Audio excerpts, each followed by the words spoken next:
Hi అండి. ఈరోజు మేము వైజాగ్ కెమిస్ట్రీ రెస్టారెంట్‌కైతే వచ్చాము. అందరికీ తెలుసు. ఇన్‌స్టాగ్రామ్‌లో అందరూ చూసారు కదా! దీనికోసం. చూసారు కదా! ఎంటర్ అయిన వెంటనే ఇలా ఉంది. చాలా బావుందనమాట. చాలా నీట్‌గా ఉంది. ఇక్కడ చూసారా? పందిరి మంచం లాంటిది ఉంది. ఎంత బాగా అరేంజ్ చేశారో. పిల్లలైతే బాగా అట్రాక్ట్ అవుతారు. ఇలా సీటింగ్ ఉంటే గనక.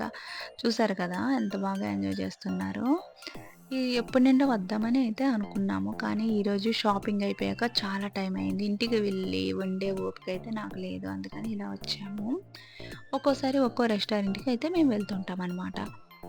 ఎప్పుడూ కూడా ఒకే రెస్టారెంట్‌కి వెళ్లి టేస్ట్ చేయకూడదు. మనం అన్ని రెస్టారెంట్స్ చూడాలి. అన్ని టేస్ట్‌లు చూడాలి. ఎక్కడెక్కడ యాంబియన్స్ ఎలా ఉందో గూడా మనం చూసుకోవాలి కదా! ఇక్కడైతే నాకు చాలా బాగా నచ్చిందనమాట.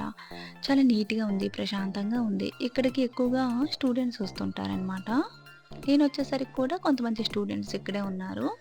వాళ్ళు వెళ్ళిపోయారు. తర్వాత ఒక 3, 4 ఫ్యామిలీస్ ఉన్నాయి మాతో పాటు. ఈరోజు షాపింగ్ చేసిన వాళ్ళు చాలా వరకు ఇక్కడికొచ్చారనమాట. ఎందుకంటే ఆన్ ది వే కదా! అందుకని.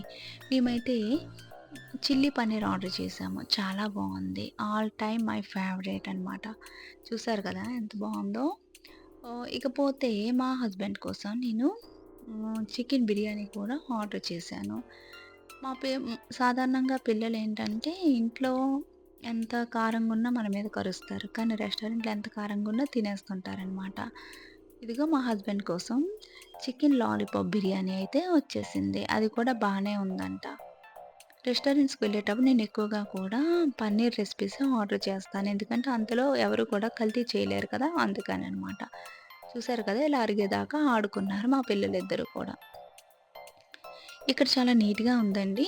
మీరు కూడా వెళ్ళి ఒకసారి టేస్ట్ చేయండి. ఓకేనా? Bye bye.